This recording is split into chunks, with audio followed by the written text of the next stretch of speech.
नमस्कार, मी विलास आठवले.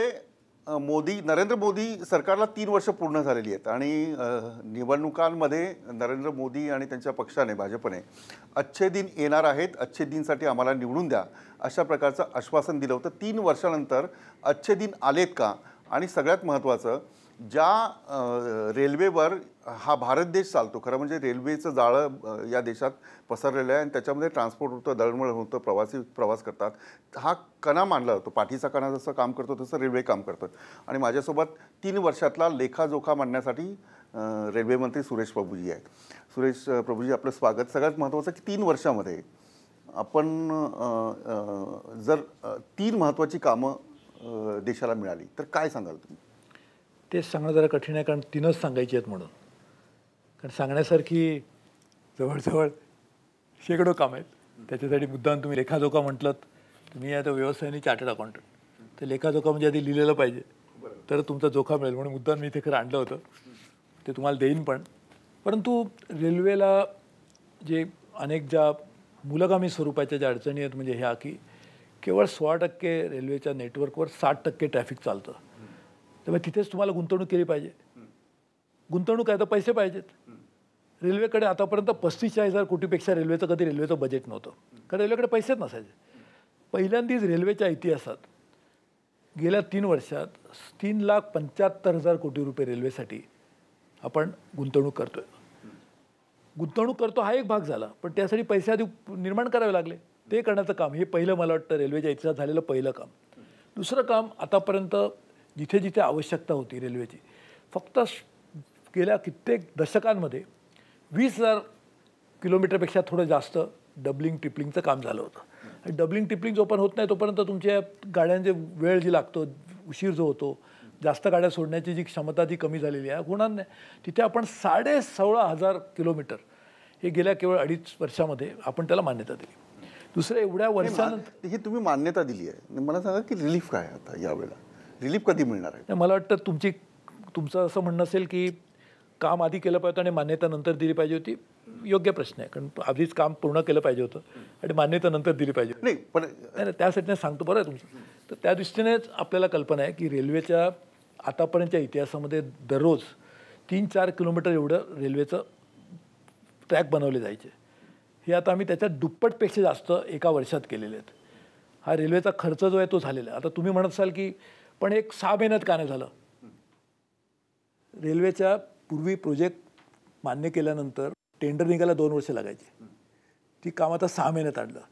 तर 6 महिन्यापेक्षा 6 दिवसात आणणं काही शक्यच नाही, कारण हा पब्लिकचा पैसा आहे.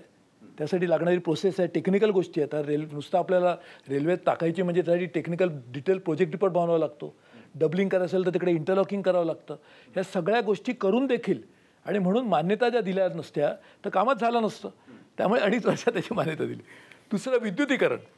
गेल्या कित्येक वर्षामध्ये फक्त 42% रेल्वे ट्रॅकचं विद्युतीकरण झालं आहे. ते पुढच्या 3 वर्षात 85% आम्ही करणार आहोत. रेल्वेमध्ये आजही एवढ्या रेल्वे आल्यापासून ब्रिटिशांच्या काळामध्ये कित्येक मीटर गेज ट्रॅक्स होते. हे प्रत्येक मीटर गेज आपण डबल ब्रॉडगेजमध्ये कन्वर्ट करणार आहोत. नवीन निम्नातरच्या गाड्या मीटर गेज राहणार नाही. हां, तुमचं टार्गेट आहे की एकही मीटर गेज राहणार नाही, 5 वर्षामध्ये राहणार नाही. विद्युतीकरण जवळजवळ 100% होईल. केवळ नॅरोगेजचं सोडलं तर खूपच लहान मार्ग आहे.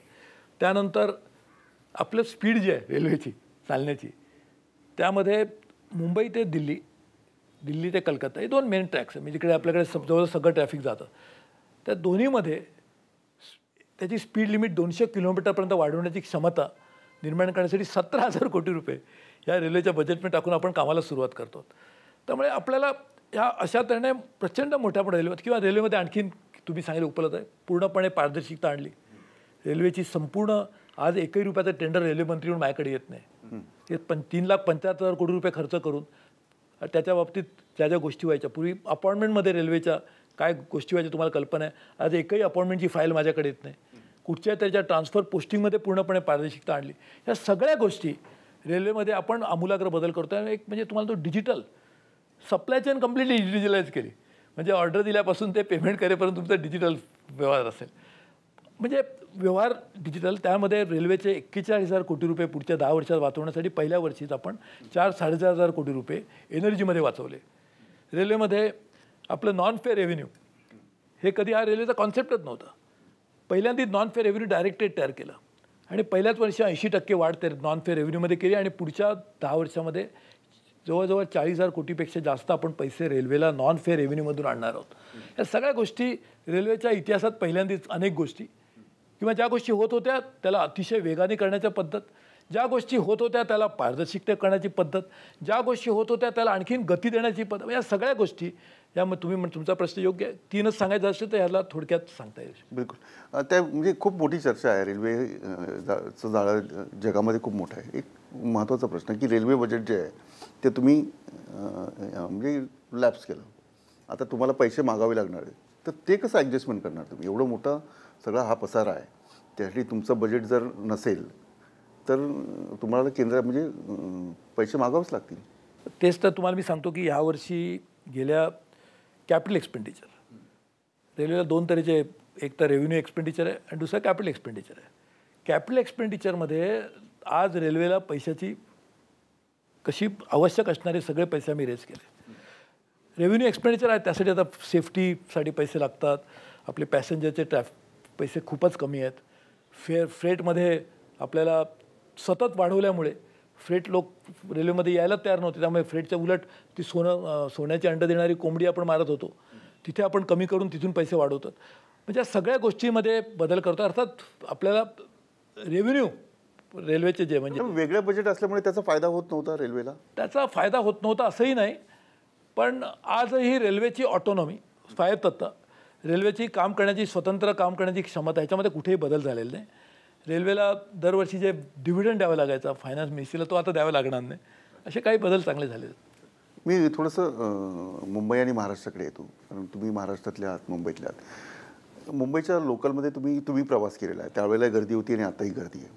हा प्रवास गेली 10-15 वर्ष मुंबईकर ऐकतो की हा सुकर होईल, AC गाड्या येतील, मग सगळं काय होईल. हे का होत नाही आहे? नेमकं कुठे आहे आता? तुम्ही 3 वर्ष करताय. जे काम MUTPचं होतं ते 3 वर्षात पुढे कितपत पुढे गेले. लोक खरं म्हणजे लोक ज्या आशेने तुम्हाला मतं दिली ती आशा तुम्ही पूर्ण करायला हवी. रेल्वेच्या इतिहासात पहिल्यांदाच आम्ही स्वतः 56,000 कोटी रुपये मुंबईमध्ये गुंतवणूक करणार आहोत.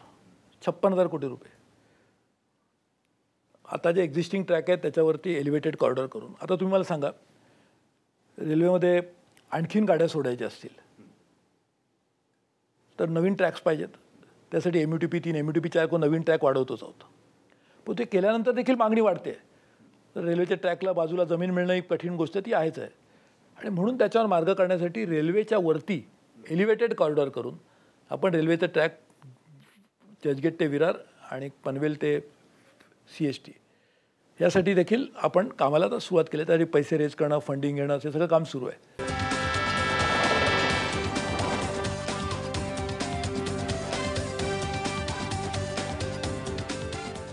MUTP 3 आणि 4 मध्ये अनेक एअर कंडिशन गाड्या देखील आता रेल्वेकडे येणार आहेत. रेल्वेमध्ये त्याच काळामध्ये 80 लाख लोक आज प्रवास करतात रेल्वेत. तर गेल्या काही दिवसात आता हार्बर लाईन त्याचे आपण डबे वाढवले. त्यामुळे हार्बर लाईनमध्ये पूर्वी जे लोक याची त्याची क्षमता वाढली. अनेक ठिकाणी नवीन प्लॅटफॉर्मची उंची वाढवली. त्यामुळे आणखी नवीन आम्ही गाड्या पण आम्ही आणतो. ह्या सगळ्या गोष्टी आपण 2 दृष्टीने बघायला पाहिजे की शॉर्ट टर्ममध्ये काय शक्य होतं ते सगळं केलं. परंतु शॉर्ट टर्ममध्ये सगळं करून देखील प्रश्न सुटतात का नाही, कारण ती क्षमताच तेवढी नाही. गर्दी कमीच होत नाहीये. नाही, खरी गोष्ट नाही, अगदी 100% बरोबर. वाढवले तुम्ही जे म्हणताय, लाईन्स वाढवल्या, त्याच्यामध्ये बिलकुल गर्दी होत नाही. लोकांना सकाळी जर 7 ते तुम्ही 11पर्यंत वेळ बघितली तर लोकांना चढताच येत नाही. त्यासाठीच माझे त्याला 2 सूचना होत्या की ही जी गर्दी गर्दी कमी करण्यासाठी काय केलं पाहिजे. तुम्ही मला सांगत असाल की लोक गर्दी येणार, प्रवास येत आहेत तिकडे, तर त्याच्यावर मार्ग म्हणजे जर आपण ऑफिस टायमिंग बदललं. कारण ही जी गर्दी असते ती केवळ सकाळी 2 तास 3 तास आणि संध्याकाळी 2-3 तास. मधल्या काळामध्ये रेल्वेच्या गाड्यांमध्ये तेवढी गर्दी नसते. तर ऑफिस टायमिंग बदललं तर लगेच त्याचा फायदा होऊ शकेल. एक पण मी सांगितल्याप्रमाणे हा लगेच सोल्युशन मिळेल आणि हे खरं म्हणजे केलं पाहिजे. मुख्यमंत्र्यांना मी ते सांगितलं, राज्य सरकारला मी राईट्स स्ट्राईक अहवाल तयार केलं. राईट्स म्हणून रेल्वेची संस्था त्यात अहवाल केलं. सर्वसामान्य माणसांना त्याच्यामध्ये सामावून घेऊन तुमच्या पत्रकारांनी देखील त्यासाठी जर पाठिंबा दिला तर होऊ शकेल. हा एक भाग झाला. दुसरं मी सांगितल्याप्रमाणे शॉर्ट टर्म काय काय करता येईल, नवीन गाड्या वाढवणं, प्लॅटफॉर्म चॅट, या सगळ्या गोष्टी केल्या. पण एवढं करून देखील क्षमता वाढवलीच पाहिजे आणि म्हणून एलिव्हेटेड कॉरिडॉर पण करतो. म्हणजे आपण या गोष्टीची 2-3 भागात केले पाहिजे. एक तर सप्लाय साईड म्हणजे नवीन गाड्या वाढवणं, नवीन गोष्टी करणं. दुसरं डिमांड साईड की जे ऑफिस टायमिंग बदलणं, डिमांड साईड मॅनेजमेंट झालं. आणि दुसरी गोष्ट ह्याच्या पलीकडे जाऊन क्षमता वाढवणं, आणि क्षमता वाढवण्यासाठी एलिव्हेटेड कॉरिडॉर हा एक एक चांगला पर्याय. त्याचबरोबर राज्य सरकार आता 80 लाख लोकांना प्रवास करता येऊ शकेल एवढी मेट्रो करते. आणि खरं म्हणजे हा पहिल्यापासूनचा प्रश्न. मग मेट्रो झाल्यावर तुमचा रेव्हेन्यू कमी होणार ना. व्हायलाच मेट्रो झाली तर ती खाजगी कंपन्या त्याच्यामध्ये जातील आणि पैसा जो आहे गव्हर्नमेंटला मिळणार तो कमी होईल.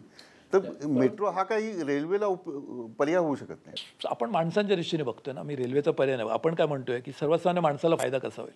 आपला प्रश्न रेल्वेला फायदा कसा होईल ह्या दृष्टीने मी बघत नाही. मी सर्वसामान्य माणसाला सुखसोयी कशा मिळतील ह्या दृष्टीने बघतोय. जगामध्ये सर्वत्र सिटी ट्रान्सपोर्ट हा सिटीचा विषय असतो, त्या म्युन्सिपाल्टीचा ह्याचा विषय असतो. आपल्याकडे दुर्दैवाने शहराचं व्यवस्थित BST सोडलं तर म्युन्सिपल कॉर्पोरेशन ह्याकडे बघत नाही. आणि तसं असून देखील केंद्र सरकारने ही जबाबदारी घ्यावी ह्या दृष्टीनेच एवढ्या मोठ्यापणा आपण गुंतवणूक करतो आहे. पण त्यालाच पूरक राज्य सरकार जे काम करतं आहे की ज्यामुळे मेट्रो येईल, हे होईल, ह्या सगळ्याचा एकत्रित परिणाम जर तुम्ही विचार करून घेतलात तर त्याचा आपल्याला निश्चितपणे सर्वसामान्य माणसाला फायदा होईल. त्यासाठी एकच तिकीट व्हावं म्हणून मी स्वतःच त्यासाठी तिकिटासाठी एक ट्रेनचं तिकीट एकच, सेंट्रल वेस्टर्नचं, बसचं तिकीट एकच BSTचं, शेअर टॅक्सीचं तिकीट तेच, मेट्रोचं तिकीट केस. आणि उद्या आपले मुख्यमंत्री खरोखर प्रयत्न करत आहेत आणि खूप चांगलं काम करत आहेत. त्यांचा विचार आहे की एक जलवाहतूक व्हावी, नितीन गडकरी करत आहेत. ही जर जलवाहतूक पण आली तर त्या सगळ्यांना एकच तिकीट असावं हा देखील प्रयत्न म्हणजे सगळ्यांना फायदा होऊ शकेल. बिलकुल. आणखी एक महत्त्वाचं की मुंबई सोडली तर बाहेर जे म्हणजे मराठवाडा असेल, विदर्भ असेल, तर इथले पॅसेंजर जनरल जे बोगी असतात त्याच्यावर प्रचंड गर्दी असते. तर त्याला काही रिलीफ मिळणार आहे? म्हणजे सीझनमध्ये तुम्ही बघाल की लाईन लावून लोक उभे असतात. हे तुम्ही याच्यासाठी तुम्हाला पहिल्यांदा एक ते आता माझ्याकडे त्याचं स्टॅटिस्टिक तुम्हाला मी सांगतो, पण कदाचित माझ्याकडे इथे आहे की नाही मला बरोबर आठवत नाही. परंतु गेल्या 70 वर्षामध्ये मी एक माझ्या श्वेतपत्रिकेमध्ये सांगितलं होतं, मी लोकसभेत ठेवलं होतं. आता एक्झॅक्टली माझी अमाऊंट कदाचित तिकडे तिकडे होईल, पण जवळजवळ 30-32% फक्त रेल्वेचं इन्फ्रास्ट्रक्चर वाढलं आणि ट्रॅफिक 1700% वाढलं. आता विचार करा ह्याचं मूळ कारण काय. जर ट्रॅफिक वाढत गेलं, लोकांची तुम्ही म्हणाल गर्दी वाढते, लोकांची मागणी वाढते, पण पुरवठाच केला गेला नाही, तर त्याच्यात हे दुष्परिणाम आहेत आज. आता अर्थात ते दुष्परिणाम दूर करायचे असतील तर त्यासाठी काय जादूची कांडी असू शकत नाही. त्यासाठी मूलगामी स्वरूपातच काम केलं पाहिजे. आणि म्हणून मी आज जी गोष्ट सांगतो ही गोष्ट आज सांगत नाही. आणि हाच मुद्दा आहे ना की ते जे त्यांना रिलीफ मिळत नव्हतं म्हणून भाजप सरकारला निवडून दिलं आहे.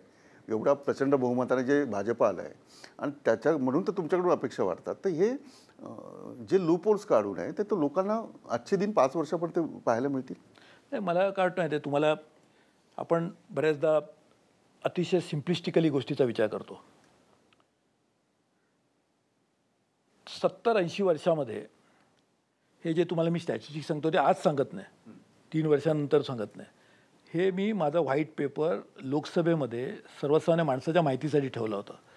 ते सगळ्यांनी मान्य केलं, तो वस्तुस्थिती मान्य केली. आता वस्तुस्थिती काय आहे की कित्येक पटीने जास्त ट्रॅफिक वाढलं आणि क्षमता मात्र त्याच्या कितीतरी कमी पटीने वाढली. आता ही कमी वाढवली ही करण्यासाठी वेळ जो लागणार तो लागणारच आहे. आता हा वेळ उद्या तरी खूप मला भूक लागली आहे आणि म्हणून मी घरी गेलो, बायकोला सांगितलं की तू आधीच जेवण नंतर ती मला तू येणार आहे मला माहीत पण नव्हतं.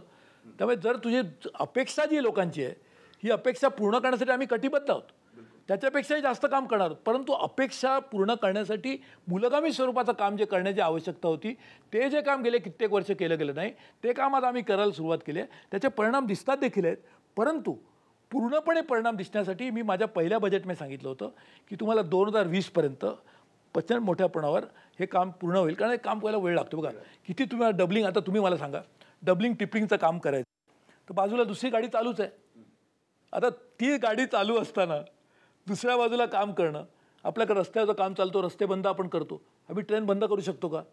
ट्रेन बंद करता येत नाही. ट्रेन चालू ठेवून नवीन रेल्वेचं काम करणं हे तेवढं सोपी गोष्ट आहे का? तरी देखील आपण करतो आणि तरी देखील ही स्पीड वाढली आहे. तुम्हाला मला सांगायला आश्चर्य वाटतं, आज 8-9 किलोमीटर दिवसाला आम्ही जवळजवळ 19 किलोमीटरपर्यंत दिवसाला जाण्यासाठी तर जे कामाला सुरुवात केली हे पूर्वी 3 किलोमीटरच्या पुढे आपण कधी गेलो नव्हतो. ही वाढवली आहे स्पीड आणि त्यामुळेच एक होतं. नाही तर आणखीन 25 वर्ष लागली असती. परंतु ते काम लवकरात लवकर पूर्ण करण्यासाठी आपण कटिबद्ध आहोत. सर्वसामान्य माणसाच्या अपेक्षा आपण 100% पुरे करू. परंतु ते करण्यासाठी लागणारा कामाला आणि आज नाही सांगत नाही, मुद्दा म्हणून मी त्यासाठी सांगतो की मी मंत्री झाल्या पहिल्या दिवशी सांगितलं होतं की पहिल्यांदा तुम्हाला मी श्वेतपत्रिका देतो म्हणजे प्रश्न कळेल. तर प्रश्न आपल्याला माहीत नसताना आपण जर उगीच्या उगीच लोकांना घोषणा करत बसलो तर काही फायदा होणार नाही. आणि म्हणून माझं तर पहिल्यापासूनचं धोरण आहे, आधी केले मग सांगितले. आणि म्हणून काय केलं ह्याचं लेखा तुमच्यासमोर आहे. तुम्हाला मुद्दाम देतो, तुमच्या वाचकांपर्यंत पोचवता आलं, आपल्या दर्शकांपर्यंत पोचवता आलं, त्याचा आनंद होईल. परंतु निश्चितपणे मी तुम्हाला सांगतो की या जे प्रश्न तुम्ही जे मांडलेत योग्य आहेत, तुमच्या अपेक्षा योग्य आहेत, त्या पूर्ण करण्यासाठी आम्ही कटिबद्ध आहोत. जो वेळ लागेल तो वेळ कमीत कमी कसा व्हावा या दृष्टीने देखील आम्ही कामाला लागतो.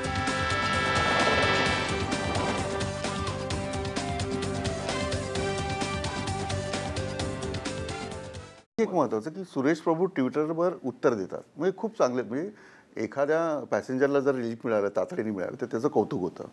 तर ही जी फ्रिक्वेन्सी आयडिया तुमच्याकडे आली कशी? कारण त्याच्यावर कंट्रोलिंग कसं? तुम्ही प्रत्येक ट्विटरला उत्तर देता किंवा ईमेलला उत्तर देता किंवा जे ग्रेव्हन्सेस आहे? बघा, नाही तुमचा चांगला आज जगामध्ये अशा तऱ्हेची यंत्रणा कुठेही नाही. रिअल टाईम बेसिसवर ट्रेन चालू असताना तुमच्या असणाऱ्या प्रश्नाला उत्तरं आणि त्याचे सोल्युशन देण्याचा कुठेही प्रकार होत नाही.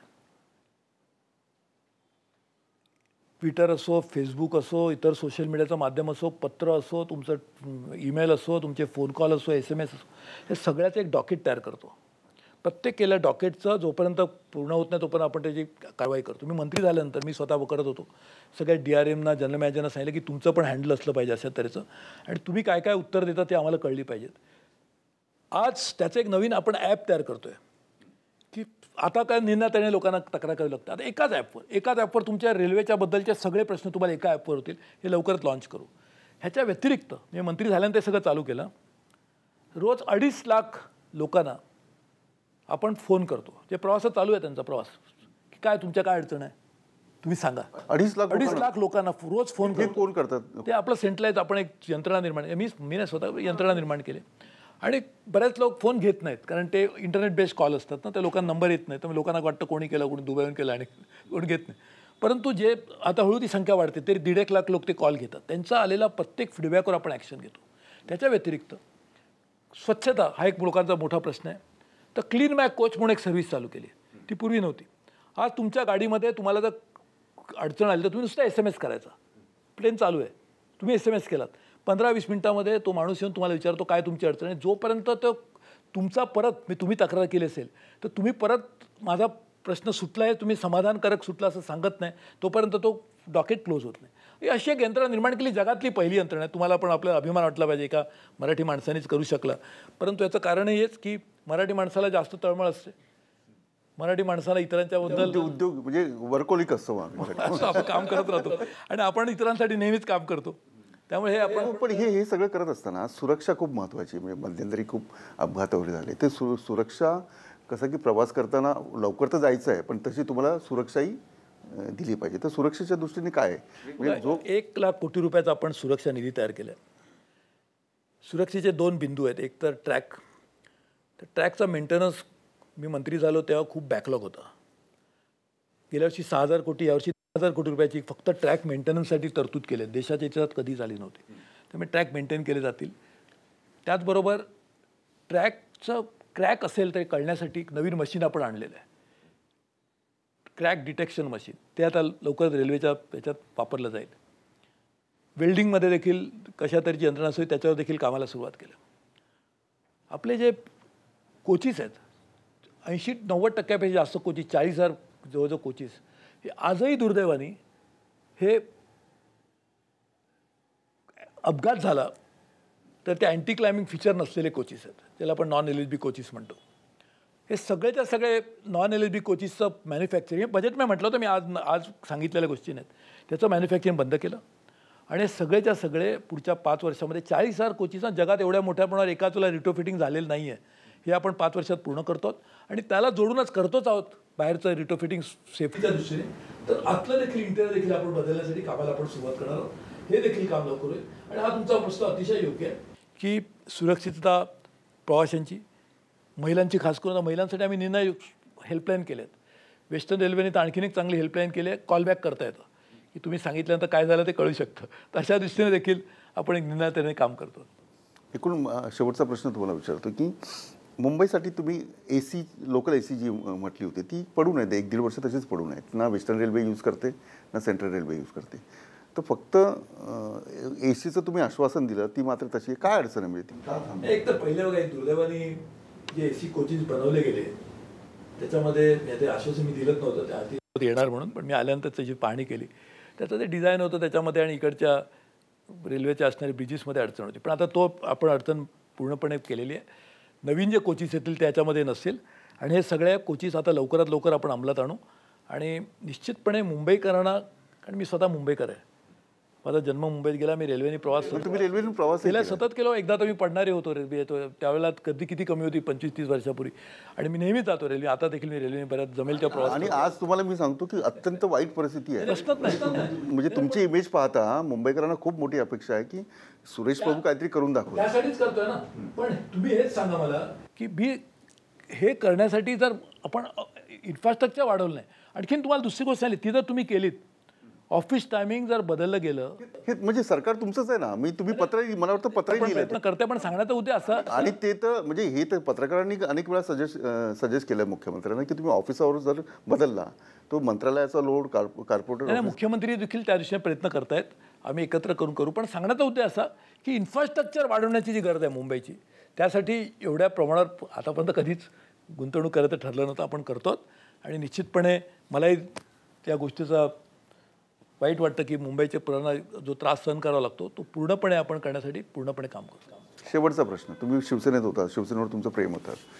आता भाजप आणि शिवसेनेचं खूपच फाटलं आहे महाराष्ट्रात, ही मी सांगायची गरज नाही, तुम्हाला माहिती आहे. तुम्हाला कधी अशी खंत वाटते की ज्या पक्षात मी होतो त्याचं भाजपचं पटत नाही, किंवा त्याच्यामुळे तुम्हाला काही मध्यस्थी करावीशी वाटते, किंवा तुमचं लक्ष तिकडे जातं? शिवसेना भाजपची युती गेले 30 वर्षापासून जवळजवळ आहेत आणि त्यांचा एक स्वतःचा असा एक मतदार तयार झाला आहे.